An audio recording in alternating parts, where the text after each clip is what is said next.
William Ruto is resigning because he is not anybody's appointee.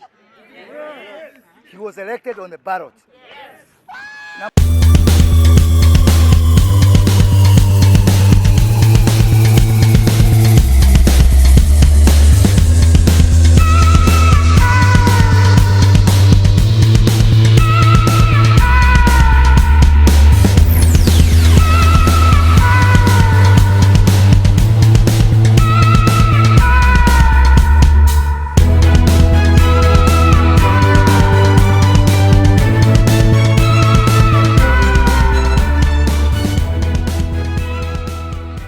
Welcome back to Havana Media. My name is Boniface Owino, and as usual, I'm going to be your host for today.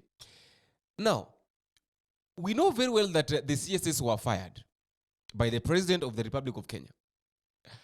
And since they were all fired, there is no one that have come out publicly to apologize to the public and maybe explain the reasons why maybe he or she felt like he or she was fired according to him or her. Like people, let's say for example somebody like Aden Duale, or let's say somebody like Moses Kuria, because that is where now I want us to major in. That is the person. Those are the Moses Kuria and Murkomen. Those are the people that I want us to concentrate too much on.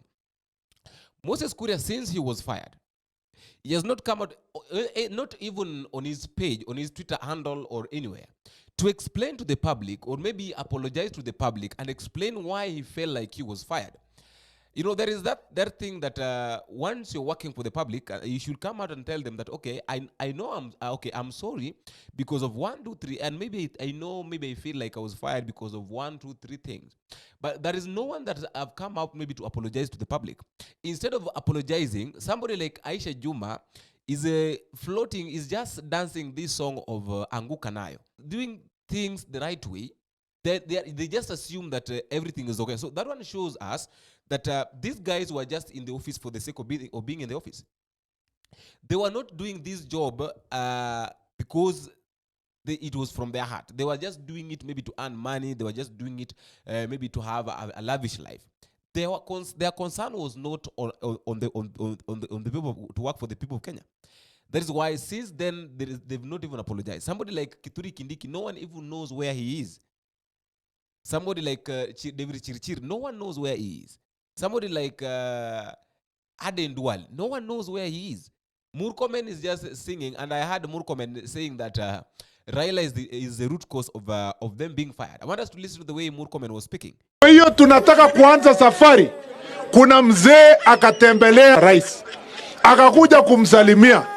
Tukamwambia rais, huyu mtu atuamini yeye. Akaingiza kichwa. Kuingiza kichwa akasema hapa nyuma inachomwa na jua, muniingizie kidogo tu. Haya tukamuingizia akaingia. Kufika huko ndani akasema hii nyumba ni kidogo, haitoshi Murkomen akae hapa na mimi, haitoshi Mtoi atakuwa hapa ndani na mimi. Toa huyu Murkomen, toa huyu Duale.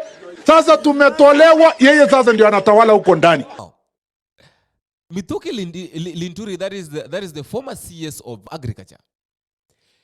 One day he said very well that Mr. President has got no power to fire him, saying that it is only the people that he is working for that are allowed to fire him, because the people that gave Mr. President work, the people that employed President also employed him, and therefore they have been employed by the same person.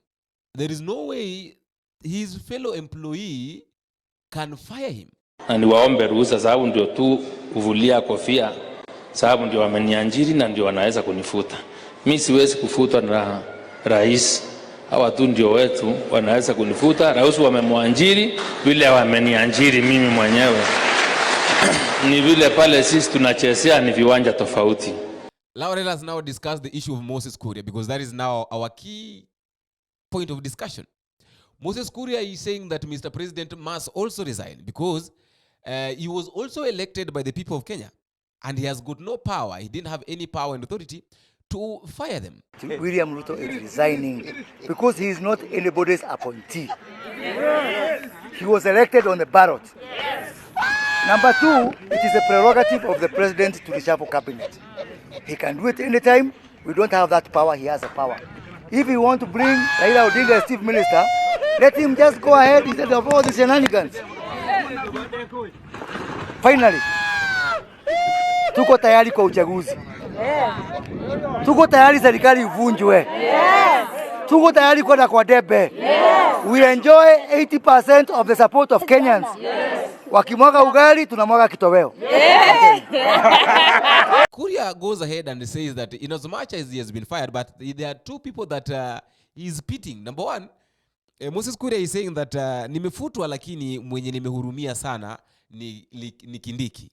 You don't know why a lot of people are against Kindiki, but he also goes ahead and says that at least mimi Gatundu niko na shamba la chai.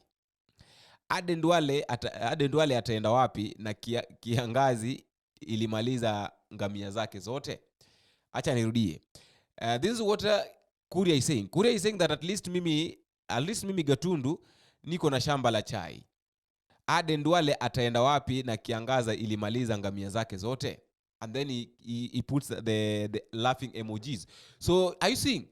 So somebody like Moses Kuria feels like, in as much I've been fired, but I'm just okay. I don't feel any guilty. I don't feel any pain of being fired. I'm okay. Are you seeing? Aisha Juma feels like everything is okay. Everything is okay. That is why they can just dance. They can do everything they feel like doing. So it means that they have been given that, now they've gotten that chance of doing things that maybe they wanted to do but they could not do. They have the chance of doing everything that they wanted to do but they could not do them. So my question is, do you think the president did the right thing, or not even the president? Do you think the Gen Zs did the right thing by pushing the president to fire all these people? Because if these people maintained the offices up to now, maybe up to 2027, then we could have been in a very big mess. If they have been fired, no one have apologized to the public. Let us not leave alone the president. Let us leave alone the president. No one has apologized to the public because they were public servants. They were working for the public. They've not apologized to the public concerning what happened. They're continuing with their lives. They're doing things the way maybe they used to do them. Somebody like Attorney General Muturi has not even come up public to tell us why he was fired. Just the other day, we had Muturi complaining that the president does not even take orders from, does not even consult anybody. And he's the one who's supposed to be consulted. That one was in the morning. And then in the afternoon, at around 3, he was fired. He has not even, somebody like Kihiga, they have not even come out maybe to apologize, to tell us the reasons why they feel like they were fired. So according to me, I think that was the nice move. But it is not yet over. Just like yesterday, IG Kome resigned by himself. We are also waiting for Bungei to resign. After Bungei resigning, we're also waiting for the killer cops to be found and be charged. And then after that, now we discuss on the issue of the president. I don't know what to think concerning this. I also like to listen to your thoughts in the comment section. But for the first time, please don't forget to click the subscribe button.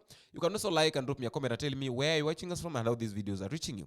And until we meet again, I've been your host, Boniface Owino. Bye-bye.